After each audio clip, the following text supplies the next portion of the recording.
Hi friends, welcome back to my channel. ನಾನು ಶೋಭಾ. ನಾನು ಇವತ್ತು ನೈಟಿಂದ ವ್ಲಾಗ್ನ ಸ್ಟಾರ್ಟ್ ಮಾಡ್ತಾ ಇದ್ದೀನಿ. ಸೊ ಇವಾಗ ಅಷ್ಟೇ ಎಲ್ಲ ಪೂಜೆನ ಮುಗಿಸ್ಕೊಂಡು ಆ ವಿಡಿಯೋನ ಸ್ಟಾರ್ಟ್ ಮಾಡಿದ್ದೀನಿ. ಸೊ ಬನ್ನಿ ಫ್ರೆಂಡ್ಸ್, ಇವತ್ತು ಗುರುವಾರದ ಬ್ಲಾಗ್ಸ್ ಆಗಿರುತ್ತೆ. ಸೊ ಇವಾಗ ಊಟ ಮಾಡಿ ಇವತ್ತಿಂದ ಇವತ್ತು ನೈಟಿಂದ ನಮ್ಮನ್ನ ಮನೆಗೆ ಹೋಗ್ತೀವಿ. ಸೊ ಬನ್ನಿ ಇವಾಗ ಅಲ್ಲಿ ಊಟ ಮುಗಿಸ್ಬಿಟ್ಟು ಅಲ್ಲಿ ಹೋಗಿ ಮತ್ತೆ ನಾನು ಬ್ಲಾಗ್ಸ್ನ ಕಂಟಿನ್ಯೂ ಮಾಡ್ತೀನಿ. ಈ ಬ್ಲಾಗ್ಸ್ನ ನಾನು ಗುರುವಾರ ಸಾಯಂಕಾಲ ಅಂಗಡಿಯಿಂದ ಬಂದು ಸ್ನಾನ ಮುಗಿಸ್ಕೊಂಡು ಈ ರೀತಿಯಾಗಿ ಮನೆಯಲ್ಲಿ ಪೂಜೆನ ಮಾಡ್ಕೊಂಡಿದ್ದೀನಿ. ಇವತ್ತು ಅಣ್ಣನ ಮನೆ ಬ್ಲಾಗು ಮತ್ತು ನಮ್ಮ ಮನೆಯದು ಎರಡೂ ಬ್ಲಾಗ್ನ ಇವತ್ತು ಗುರುವಾರ ಮತ್ತು ವರಮಹಾಲಕ್ಷ್ಮಿ ಹಬ್ಬದ ದಿವಸದ್ದು ಪೂರ್ತಿ ಡೈಲಿ ರೂಟೀನ ನಿಮ್ಮೊಟ್ಟಿಗೆ ನಾನು ಶೇರ್ ಮಾಡ್ತಾ ಇದ್ದೀನಿ ಫ್ರೆಂಡ್ಸ್. ಇವತ್ತಿನ ನಮ್ಮ ಮನೆ ಮತ್ತು ಅಣ್ಣನ ಮನೆ ರೂಟೀನ್ ಯಾವ ರೀತಿ ಹೋಗುತ್ತೆ ಅಂತ ಹೇಳಿ ಪೂರ್ತಿಯಾಗಿ ನೋಡ್ತಾ ಇರಿ. ಸೊ ಇವತ್ತಿನ ಒಂದು ಹೊಸ ಬ್ಲಾಗ್ ಜೊತೆ ನಿಮ್ಮೆಲ್ಲರಿಗೋಸ್ಕರನು ಇವತ್ತಿನ ವಿಡಿಯೋನ ಶೇರ್ ಮಾಡ್ಕೊತಾ ಇದ್ದೀನಿ. ಇಷ್ಟು ನಮ್ಮ ಮನೆಗೆ ಬಂದು ನಾನು ದೇವ್ರ ಸಾಮಾನೆಲ್ಲ ಹಿಂದಿನ ದಿವಸನೇ ಆಲ್ಮೋಸ್ಟ್ ಎಲ್ಲ ಕ್ಲೀನ್ ಮಾಡಿದ್ದೆ. ಅದನ್ನು ನಿಮ್ಮೊಟ್ಟಿಗೆ ನಾನು ಆಲ್ರೆಡಿ ಶೇರ್ ಮಾಡ್ಕೊಂಡಿದ್ದೀನಿ. ಇವತ್ತು ನಾನು ಫಸ್ಟ್ ದೇವ್ರದ್ದೆಲ್ಲ ಪೂಜೆ ಎಲ್ಲ ಮುಗಿಸಿ ಆಚೆ ಎಲ್ಲ ತೋರಣ ಎಲ್ಲ ಕಟ್ಟಿದ್ದೀನಿ. ನೋಡಿ, ಎಲ್ಲ ರೆಡಿ ಮಾಡಿ ಇಟ್ಬಿಟ್ಟು ಹೋಗ್ಬಿಟ್ರೆ ಇನ್ನು ನಾಳೆಗೆ ಬಂದರೆ ನನಗೆ ಕೆಲಸ ಸ್ವಲ್ಪ ಕಡಿಮೆ ಆಗ್ಬೋದು. ಮತ್ತು ಅಂಗಡಿಗೆ ಬೇರೆ ಹೋಗೋದಿರತ್ತೆ ಬೆಳಿಗ್ಗೆನೆ ನನಗೆ. ಇನ್ನು ಮನೇಲಿರೋರಾದರೆ ನಿಧಾನಕ್ಕೆ ಎಲ್ಲನೂ ಕೆಲಸ ಮಾಡಿಕೊಂಡು ಪೂಜೆ ಮಾಡ್ಕೋಬೋದು. ಇನ್ನು ಹಾಲು ಉಗ್ಸೋದಿರತ್ತೆ ನನಗೆ ಶುಕ್ರವಾರ ಅಣ್ಣನ ಮನೆಯಲ್ಲಿ. ಇನ್ನು ಯಾವತ್ತೂ ಅಷ್ಟೇ ಹಾಲು ಉಕ್ಕಿಸ್ಬೇಕಂದ್ರೆ ಸೂರ್ಯ ಹುಟ್ಟೋಕೆ ಮುಂಚೆನೇ ಹಾಲೆಲ್ಲ ಕ್ಲೀನ್ ಮಾಡಿಬಿಟ್ಟು ಪೂಜೆ ಮುಗಿಸಿ ಹಾಲನ್ನ ಉಕ್ಕಿಸ್ಬೇಕು. ನೀವು ಯಾವಾಗ ನಮ್ಮ ಮನೆಗೆ ಗೃಹಪ್ರವೇಶ ಮಾಡಿದಾಗ ಫಸ್ಟು ಐನವರು ಹಾಲನ್ನ ಉಕ್ಕಿಸ್ತಾರೆ ಬೆಳಿಗ್ಗೆನೆ ಒಂದು 5:30-6 ಗಂಟೆ ಒಳಗಡೆ ಅಂದರೆ ಹಾಲು ಉಕ್ಕಿಸ್ಬಿಡ್ತಾರೆ ಒಳ್ಳೆ ಮುಹೂರ್ತದಲ್ಲಿ. ಹಾಗಾಗಿ ನಾನು ನೈಟೇನೆ ಎಲ್ಲ ಕ್ಲೀನ್ ಮಾಡಿಬಿಟ್ಟು ಇನ್ನು ನಮ್ಮ ಮನೆಯದು ಪೂಜೆ ಎಲ್ಲ ಮುಗಿಸ್ಕೊಂಡು ಮುಗಿಸಿ ಮತ್ತೆ ಅಲ್ಲೇ ಊಟ ಮಾಡಿದ್ವಿ. ಹೀರೆಕಾಯಿ ಗೊಜ್ಜು ಮತ್ತು ಇವತ್ತು ಒಂದು ಸ್ವಲ್ಪ ಅನ್ನ ಮಾಡಿಬಿಟ್ಟು ಎಲ್ಲರೂ ಊಟ ಮಾಡಿಕೊಂಡು ಹಾಗೆ ಬಂದ್ವಿ. ಅಲ್ಲಿ ಸಾಮಾನು ಕೂಡ ಇನ್ನೂ ತೊಳೆಯೋದು ತುಂಬಾ ಬ್ಯಾಲೆನ್ಸ್ ಇದೆ ನನಗೆ. ಫಸ್ಟು ಅಣ್ಣನ ಮನೆ ಬಂದು ಎಲ್ಲ ಸೆಟ್ ಮಾಡಿಬಿಟ್ಟು ಆಮೇಲೆ ನಮ್ಮ ಮನೆಗೆ ಹೋಗಿ ಎಲ್ಲ ಕ್ಲೀನ್ ಮಾಡಿ ಕಟ್ಟಿಗೆ ಬಿಡೋಣ ಅಂಥೇಳಿ ಅಲ್ಲೂ ಇರ್ತೀವಿ, ಈ ಮನೆಯಲ್ಲೂ ಇರ್ತೀವಿ. ಸೊ ಅಲ್ಲೂ ಕೂಡ ಮನೆಯನ್ನು ನಾವು ಖಾಲಿ ಬಿಡೋದಿಲ್ಲ, ಎರಡೂ ಕಡೆಯೂ ಇರ್ತೀವಿ. ಅಂದರೆ ಇಲ್ಲೇ ಅಡುಗೆ ಮಾಡ್ಕೊಂಡು ತಿಂತೀವಿ ಅಣ್ಣ ಮನೆಯಲ್ಲಿ. ಅದಕ್ಕೋಸ್ಕರ ನಾನು ಶುಕ್ರವಾರ ಬೆಳಿಗ್ಗೆನೇ ಇಲ್ಲಿ ಅಣ್ಣನ ಮನೆಯಲ್ಲಿ ಹಾಲನ್ನ ಉಕ್ಕಿಸ್ತಾ ಇದ್ದೀನಿ. ಇವತ್ತು ಅಣ್ಣನ ಮನೆಯಲ್ಲೂ ಕೂಡ ಗ್ಯಾಸ್ ಕೌಂಟರ್ ಎಲ್ಲನೂ ಒರೆಸ್ಬಿಟ್ಟು ಆಮೇಲೆ ಗ್ಯಾಸ್ ಮೇಲೆ ಚಿಕ್ಕದಾಗಿರೋ ಅಂಥ ರಂಗೋಲಿನ ಹಾಕ್ಬಿಟ್ಟು ಹೋಗಿ ಎಲ್ಲ ಬೆಳಿಗ್ಗೆ ಎದ್ದ ಕೂಡಲೇ ನಾನು ಪೂಜೆ ಮಾಡ್ಕೊಳ್ಳೋ ಥರ ಇರಬೇಕು ಆ ಥರ ರೆಡಿ ಮಾಡಿ ಮಲ್ಕೊತಾ ಇದ್ದೀನಿ. ಮಲ್ಕೊಂಡು ಇನ್ನು ನೋಡಿ ಬೆಳಿಗ್ಗೆನೆ ಅಮ್ಮ ಬಂದು 4:15ಗೆಲ್ಲ ಎಬ್ಸಿದ್ರು. ಎದ್ದಿದ್ದೀನಿ. ಎದ್ಬಿಟ್ಟು ಅಮ್ಮ ಬಿಸಿನೀರು ಕೂಡ ಇಟ್ಟಿದ್ರು. ಹಾಗೆ ನಾನು ಎದ್ದ ಕೂಡಲೇ ಸ್ನಾನ ಮುಗಿಸಿ ಫಸ್ಟು ದೇವ್ರ ಎಲ್ಲನೂ ರೆಡಿ ಮಾಡಿ ಇಟ್ಟಿದ್ದೆ. ಹೂವು ಎಲ್ಲ ಹಾಕಿ ರಂಗೋಲಿ ಎಲ್ಲ ಹಾಕಿದ್ದೆ. ಮತ್ತು ಇವಾಗ ಹೂವನ ನೈಟೇ ಹಾಕಿಬಿಟ್ಟಿದ್ದೆ. ಇವಾಗ ದೀಪನ ಹಚ್ಚಿ ಈ ರೀತಿ ಧೂಪ ಎಲ್ಲ ಹಾಕಿ ಪೂಜೆ ಮಾಡಿದ್ದೀನಿ. ಫಸ್ಟು ದೇವ್ರ ಮನೆ ಪೂಜೆ ಮಾಡಿಕೊಂಡು ಇನ್ನು ಆಚೆ ಬಾಗಿಲಿಗೂ ಕೂಡ ಪೂಜೆ ಮಾಡ್ಕೊಂಡಿದ್ದೀನಿ. ಇದೇನು ನೋಡ್ತಾ ಇದ್ದೀರಾ ಅಣ್ಣನ ಮನೆ. ಇದು ನಾನು ಅಣ್ಣನ ಮನೆ ಪೂರ್ತಿಯಾಗಿ ಮನೆ ನೀಟಾಗಿ ತುಂಬಾ ಗಲೀಜಾಗಿದೆ. ಸ್ವಲ್ಪ ಎಲ್ಲ ಕ್ಲೀನ್ ಮಾಡೋದು ಆದಮೇಲೆ ನಾನು ಪೂರ್ತಿ ಮನೆಯದು ಹೋಮ್ ಟೂರ್ ಮಾಡ್ತೀನಿ. ಸೊ 2-3 ವೀಡಿಯೋಲ್ಲಿ ಹೇಳ್ತಾನೆ ಬಂದಿದ್ದೀನಿ. ಸೊ ಇವತ್ತು ಕೂಡ ಹೇಳಿದ್ದೀನಿ. ಸೊ ನೆಕ್ಸ್ಟ್ ಇನ್ನೊಂದು 2-3 ದಿವಸ ಒಳಗಡೆ ಅಣ್ಣನ ಮನೆ ಪೂರ್ತಿಯಾಗಿ ಹೋಮ್ ಟೂರ್ನ ಮಾಡಿ ನಿಮ್ಮೊಟ್ಟಿಗೆ ಶೇರ್ ಮಾಡ್ಕೊತೀನಿ. ಇವಾಗ ಸದ್ಯಕ್ಕೆ ಈ ರೀತಿಯಾಗಿ ಪೂಜೆನ ಮಾಡಿ ಇವಾಗ ಹಾಲು ಉಕ್ಕಿಸ್ಬೇಕು. ಇನ್ನು ನಿನ್ನೆನೆ ಅಣ್ಣ ಬಂದು ಇದು ಬಾಳೆಹಣ್ಣಿನ ಗಿಡ ಎಲ್ಲ ತೊಗೊಂಬಂದು ಸಾಯಂಕಾಲನೇ ರೆಡಿ ಮಾಡಿ ಇಟ್ಟಿದ್ವಿ. ಮಾವಿನ ಎಲೆ ಅದನ್ನು ನಾನು ಇಲ್ಲೇ ಸಾಯಂಕಾಲನೇ ಎಲ್ಲ ರೆಡಿ ಮಾಡಿ ಇಟ್ಬಿಟ್ಟಿದ್ದೆ ಅಣ್ಣನ ಮನೆಯಲ್ಲೂ ಕೂಡ. ಸೊ ಎಲ್ಲ ರೆಡಿ ಮಾಡಿ ಪೂಜೆ ಮಾಡಿದಾದ್ಮೇಲೆ ದೇವ್ರ ಮನೆ ಮತ್ತು ಆಚೆ ಎಲ್ಲ ಪೂಜೆ ಮುಗಿಸ್ಕೊಂಡು ಇವಾಗ ಕಿಚನ್ಗೆ ಬಂದಿದ್ದೀನಿ. ಹೂವನ್ನು ಹಾಕಿ ನೋಡಿ ಕಾಯಿಯಿಂದ ಮತ್ತು ಊದ್ಬಜ್ಜಿ ಎಲ್ಲ ಹಚ್ಬಿಟ್ಟು ಪೂಜೆ ಮಾಡಿದಾದ್ಮೇಲೆ ಇವಾಗ ಹಾಲು ಬಿಸಿ ಮಾಡೋಕೆ ಇಡ್ತಾ ಇದ್ದೀನಿ. ಅರ್ಧ ಲೀಟರ್ ಹಾಲನ್ನ ನಾನು ಬಿಸಿ ಮಾಡಿ ಹಾಲನ್ನ ಉಕ್ಕಿಸ್ಕೊತಾ ಇದ್ದೀನಿ. ಯಾವಾಗೂ ಅಷ್ಟೇ ನಾನು ಬಾಡಿಗೆ ಮನೇಲಿದ್ದು ಹೋಗುವಾಗಲೂ ಕೂಡ ನಾವು ಇದೇ ರೀತಿಯಲ್ಲಿ ಮಾಡ್ಕೊಂಡೇ ಹೋಗ್ತಾ ಇದ್ವಿ. ಅಂದರೆ ಬೆಳಿಗ್ಗೆನೆ ಬ್ರಾಹ್ಮಿ ಮುಹೂರ್ತದಲ್ಲಿ ಪೂಜೆಯನ್ನು ಮಾಡ್ಕೊಬೇಕು. ಸೂರ್ಯ ಹುಟ್ಟೋಕೆ ಮುಂಚೆನೇ ಈ ರೀತಿ ಹಾಲು ಉಕ್ಕಿಸ್ಕೊಂಡ್ರೆ ತುಂಬಾ ಒಳ್ಳೆಯದು. ಅದಕ್ಕೋಸ್ಕರ ಆದಷ್ಟು 6 ಗಂಟೆ ಇಲ್ಲ 5:30 ಸೊ ಅಷ್ಟರಲ್ಲಿ ಹಾಲು ಉಕ್ಕಿಸ್ಕೊಂಡ್ರೆ ಮನೆಗೆ ತುಂಬಾ ಒಳ್ಳೆಯದಾಗತ್ತೆ. ಅದಕ್ಕೋಸ್ಕರ ನಾನು ಈ ರೀತಿಯಾಗಿ 6 ಗಂಟೆ ಒಳಗಡೆ ಹಾಲನ್ನ ಉಕ್ಕಿಸಿದ್ದೀನಿ. ಇನ್ನು ಒಬ್ಬರು ಎದ್ದಿರಲಿಲ್ಲ. ಅಮ್ಮನೂ ಕೂಡ ನನಗೆ ಎಬ್ಬಿಸ್ಬಿಟ್ಟು ಹೋಗಿ ಮಲಗಿಬಿಟ್ರು. ಮತ್ತು ನಾನು ಒಬ್ಬಳೇನೆ ಇನ್ನು ಯಾರಿಗೂ ಎಬ್ಸೋದು ಬೇಡ ಬಿಡು, ಇನ್ನು ಲೇಟ್ ಆಗುತ್ತೆ ಅಂತ ಹೇಳ್ಬಿಟ್ಟು ನಾನು ಆಲ್ರೆಡಿ ಸ್ನಾನ ಮುಗಿಸಿ ಪೂಜೆಗೆಲ್ಲ ರೆಡಿ ಮಾಡಿಕೊಂಡು ಪೂಜೆ ಮುಗಿಸಿ ಇವಾಗ ಹಾಲು ಉಕ್ಕಿಸ್ತಾ ಇದ್ದೀನಿ. ನೋಡಿ ಒಬ್ಬಳೇನೆ ಹಾಲು ಉಕ್ಕಿಸ್ತಾ ಇದ್ದೀನಿ. ಸೊ ಹಾಲು ಕೂಡ ಈ ರೀತಿಯಾಗಿ ಒಂದು ಸರಿ ಉಕ್ಕಿದ್ಮೇಲೆ ಸ್ವಲ್ಪ ಗ್ಯಾಸ್ ಕಡಿಮೆ ಮಾಡಿ ಮತ್ತು ಅದೇ ರೀತಿ 3 ಟೈಮ್ಸ್ ಅಂದರೆ ನಮ್ಮ ಮನೆ ಗೃಹಪ್ರವೇಶದಲ್ಲಿ ಯಾವ ರೀತಿ ಮಾಡಿಸಿದ್ರೋ ಅದೇ ರೀತಿಯಲ್ಲಿ ಇಲ್ಲಿ ಅಣ್ಣನ ಮನೆಯಲ್ಲೂ ನಾನು ಪೂಜೆನ ಮಾಡ್ಕೊಂಡಿದ್ದೀನಿ. ಈ ಥರ ಪೂಜೆ ಮಾಡಿಬಿಟ್ಟು ಒಂದು ಸ್ವಲ್ಪ ಪಾಯಸ ಕೂಡ ಮಾಡಿಬಿಟ್ಟು ಇಟ್ಬಿಟ್ಟು ಅಂಗಡಿಗೆ ಹೋಗಿದ್ದು. ನಾನು ಒಂದು 7 ಗಂಟೆ ಆಗೋಯ್ತು ಇವತ್ತು ನನಗೆ ಅಂಗಡಿಗೆ ಹೋಗೋ ಅಷ್ಟರಲ್ಲಿ. ಇನ್ನು ಎಲ್ಲ ಪೂಜೆ ನೆಮ್ಮದಿಯಾಗಿ ಪೂಜೆನ ಮಾಡಿಬಿಟ್ಟು ಹೋದರೆ ನಂಗೆ ತುಂಬಾ ಇಷ್ಟ ಆಗುತ್ತೆ.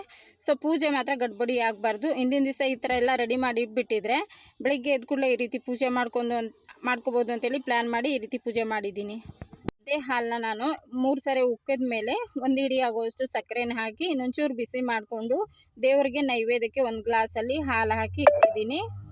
ಫಸ್ಟ್ ದೇವ್ರಿಗೆ ಇಟ್ಬಿಟ್ಟು ಆಮೇಲೆ ನಾವು ತಗೊಳ್ಬೇಕು. ಅದಕ್ಕೋಸ್ಕರ ನಾನು ಹಾಲು ಉಕ್ಕಿದ ಕೂಡಲೇ ಅದೇ ಹಾಲಿನ ಹಂಗೆ ಇಟ್ಬಿಟ್ರೆ ವೇಸ್ಟ್ ಆಗುತ್ತಲ್ಲ ಹಾಲು ಯಾವತ್ತೂ ಅಷ್ಟೇನೆ ಫಸ್ಟ್ ದಿವಸ ಉಕ್ಸಿದ ಮೇಲೆ ಹಾಲನ್ನ ವೇಸ್ಟ್ ಮಾಡ್ದಿರಾ.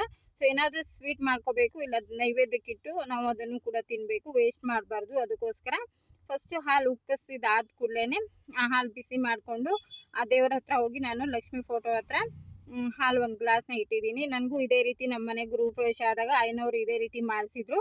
ಹಾಲು ಉಕ್ಕಿದ ಕೂಡಲೇ ಒಂದು ಸ್ವಲ್ಪ ಸಕ್ಕರೆನ ಹಾಕಿ ಒಂದು ಗ್ಲಾಸ್ ಹಾಲು ಹಾಕುವಷ್ಟು ಫಸ್ಟು ದೇವ್ರಿಗಿಟ್ಟು ಆಮೇಲೆ ನಾವು ಸೇರಿಸ್ಬೇಕು.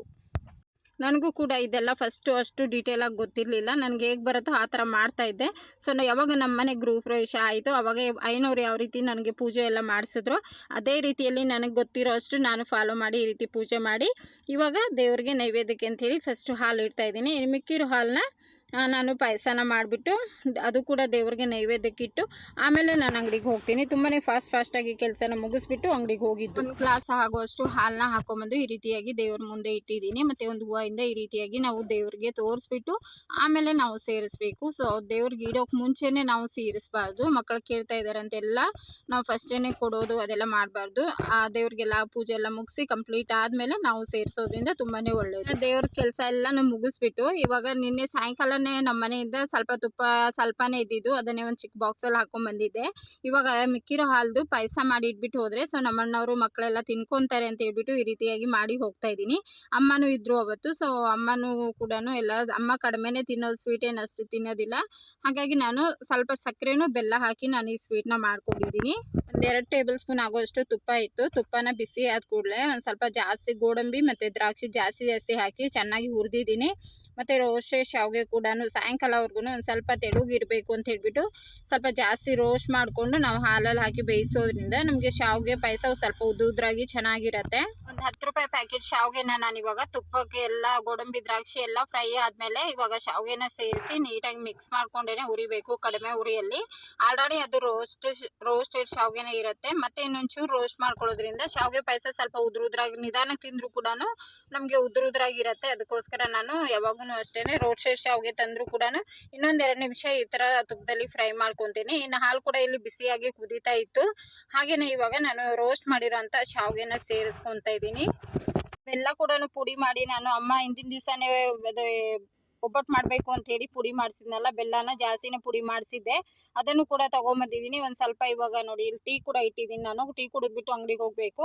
ಅದಕ್ಕೋಸ್ಕರ ಬೇಗನೆ ಅರ್ಜೆಂಟ್ ಮಾಡಿಬಿಟ್ಟು ಫಸ್ಟ್ ಪಾಯಸನ ಮಾಡಿಬಿಟ್ಟು ಒಂದು ಕಡೆ ಟೀ ಕೂಡ ಇಟ್ಟಿದ್ದೀನಿ. ಟೀ ಆಗೋ ಅಷ್ಟರಲ್ಲಿ ಈ ಕಡೆ ಪಾಯಸನೂ ರೆಡಿ ಆಗಿಬಿಡುತ್ತೆ. ಟೀ ಕುಡಿದ್ಬಿಟ್ಟು ಇನ್ನು ಅಂಗಡಿಗೆ ಹೊರಡೋದು.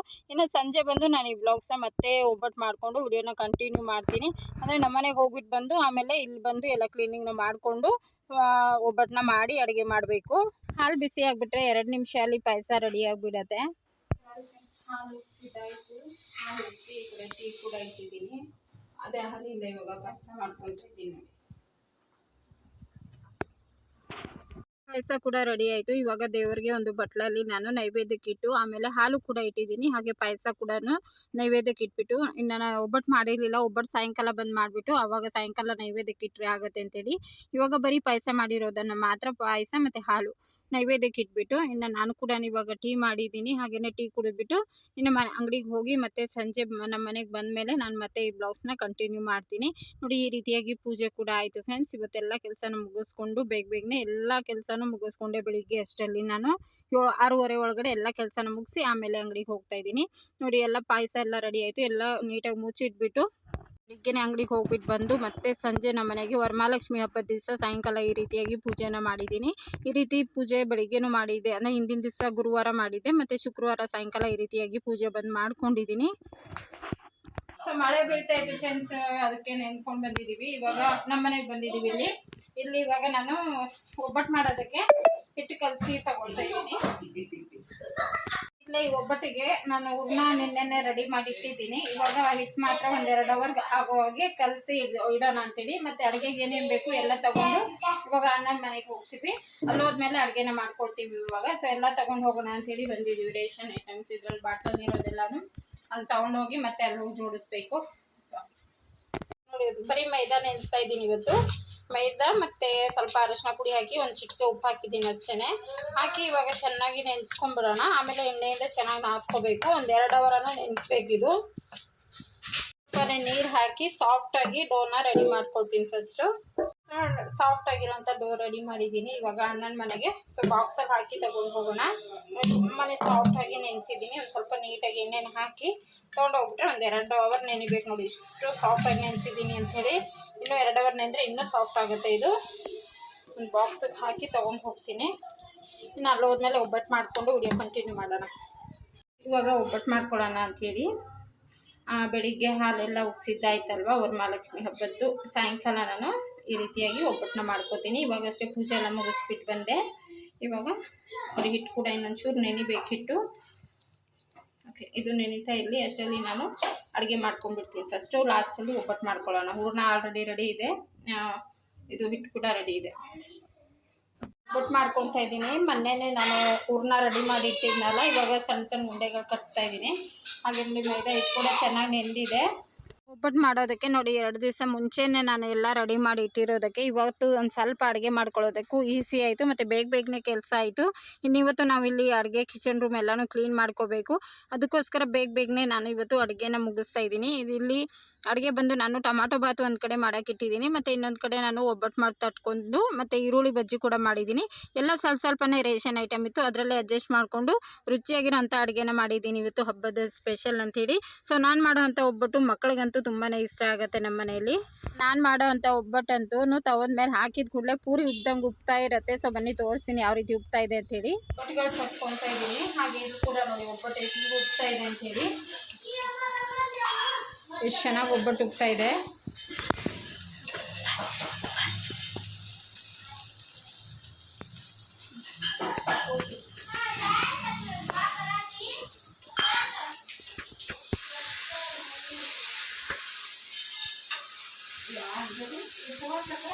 ನಾವು ಮಾಡೋವಂಥ ಒಬ್ಬಟ್ಟುಗಳು ಇಲ್ಲಿ ಹಿಟ್ಟು ಚೆನ್ನಾಗಿ ಸಾಫ್ಟಾಗಿ ನೆನೆಸ್ಕೊಂಡಿರಬೇಕು ಮತ್ತು ಹೂರ್ಣನೂ ಅಷ್ಟೇ ಯಾವುದೇ ರೀತಿ ನಾವು ದಪ್ಪ ಪೀಸ್ಗಳು ಇಲ್ದಿರ ನೀಟಾಗಿ ರುಬ್ಬಿ ನಾವು ಈ ರೀತಿಯಾಗಿ ಹೂರ್ಣ ರೆಡಿ ಮಾಡಿ ಇಟ್ಕೊಂಡ್ಬಿಟ್ರೆ ನಾವು ಮಾಡೋವಂಥ ಒಬ್ಬಟ್ಟುಗಳು ನಾವು ಹೆಂಗೆ ಹೇಳುತ್ತೋ ಹಂಗೆ ಕೇಳುತ್ತೆ. ಒಬ್ಬಟ್ಟು ಮಾತ್ರ ನಾನು ಎಷ್ಟು ತೆಳುಗಂದರೆ ನಾವು ಅಂಗಡಿಯಲ್ಲಿ ಪ್ಯಾಕಿಂಗ್ ಮಾಡ್ತಾರೆ ನೋಡಿ, ಎಷ್ಟು ತೆಳುಗೆ ಒಬ್ಬಟ್ಟನ್ನ ಮಾಡ್ಕೊತೀನಿ. ನನಗೆ ತುಂಬಾ ಇಷ್ಟ ಆಗುತ್ತೆ. ಈ ರೀತಿಯಾಗಿ ಒಬ್ಬಟ್ಟುಗಳು ಚೆನ್ನಾಗಿ ಬಂದುಬಿಟ್ರೆ ಅಂತೂ ಎಷ್ಟು ಮಾಡ್ತಾ ಇರಬೇಕು ಅನ್ನೋಷ್ಟು ಖುಷಿ ಆಗುತ್ತೆ. ನಾನು ಮಾಡುವಂಥ ಒಬ್ಬಟ್ಟು ನೋಡ್ತಾ ಇದ್ರಲ್ಲ ಎಷ್ಟು ಚೆನ್ನಾಗಿ ಬಂತು ಅಂತ ಹೇಳಿ. ಈ ರೀತಿ ಒಬ್ಬಟ್ಟನ್ನ ಮಾಡಿ ಬೇಕಾದರೆ 1 ವಾರ 2 ವಾರ ಇಟ್ಬಿಟ್ಟು ತಿಂದರೂ ಕೂಡ ನಿಮ್ಗೆ ಹಾಳಾಗಲ್ಲ. ಹಸಿ ಕಾಯಿಂದ ಒಬ್ಬಟ್ಟು ಮಾಡಿದರೂ ಕೂಡ ಹಾಳಾಗಲ್ಲ, ಅಷ್ಟು ಚೆನ್ನಾಗಿರುತ್ತೆ. ಸೊ ನಾನು ಇವತ್ತು ಹಬ್ಬದ ಅಡುಗೆ ಈ ರೀತಿಯಾಗಿತ್ತು ಫ್ರೆಂಡ್ಸ್. ಇವತ್ತಿನ 2 ದಿವಸದ ಬ್ಲಾಗ್ನ ಶೇರ್ ಮಾಡಿದ್ದೀನಿ. ಇವತ್ತಿನ ನಮ್ಮ ಮನೆ 2 ದಿವಸದ ಬ್ಲಾಗ್ ಹೇಗೆ ಅನ್ನಿಸ್ತು ಅಂತೇಳಿ ಕಮೆಂಟ್ ಮಾಡಿ. ಯಾರು ಸಬ್ಸ್ಕ್ರೈಬ್ ಮಾಡಿಲ್ಲ ಅಂದರೆ ಸಬ್ಸ್ಕ್ರೈಬ್ ಮಾಡ್ಕೊಂಡು ನೋಡಿ ಫ್ರೆಂಡ್ಸ್. ನೋಡಿ ಎಲ್ಲ ಅಡುಗೆ ಆದಮೇಲೆ ಇವಾಗ ಎಲ್ಲರಿಗೂ ಊಟಕ್ಕೆ ಬಡಿಸಿ ಇವತ್ತಿನ ಬ್ಲಾಗ್ನ ಇಲ್ಲಿಗೆ ಮುಗಿಸ್ತಾ ಇದ್ದೀನಿ. ಇನ್ನು ನಾಳೆ ರಕ್ಷಾಬಂಧನ ಅಂದರೆ ಅಣ್ಣ ತಂಗಿರ ರಾಖಿ ಹಬ್ಬ ಇರೋದ್ರಿಂದ ಸೊ ನಾಳೆ ಇನ್ನೊಂದು ಹೊಸ ಬ್ಲಾಗ್ ಜೊತೆ ಮತ್ತೆ ಸಿಗೋಣ. ಇವತ್ತಿನ ಬ್ಲಾಗ್ ಹೇಗೆ ಅನ್ನಿಸ್ತು ಅಂತೇಳಿ ಕಮೆಂಟ್ ಮಾಡಿ. ಯಾರು ಸಬ್ಸ್ಕ್ರೈಬ್ ಮಾಡ್ತೀರಾ ನೋಡ್ತಾ ಇದ್ರೆ ಸಬ್ಸ್ಕ್ರೈಬ್ ಮಾಡ್ಕೊಂಡು ನೋಡಿ ಫ್ರೆಂಡ್ಸ್. ವಿಡಿಯೋ ಹೇಗೆ ಅನ್ನಿಸ್ತು ಅಂತೇಳಿ ಕಮೆಂಟ್ ಮಾಡಿ. ಮತ್ತು ಎಲ್ಲರಿಗೂ ವರಮಹಾಲಕ್ಷ್ಮಿ ಹಬ್ಬದ ಶುಭಾಶಯಗಳನ್ನು ಹೇಳ್ತಾ ಇವತ್ತಿನ ಬ್ಲಾಗ್ನ ಮುಗಿಸಿ ಮತ್ತೆ ನಾಳೆ ಸಿಗ್ತೀನಿ ಫ್ರೆಂಡ್ಸ್. ಬಾಯ್.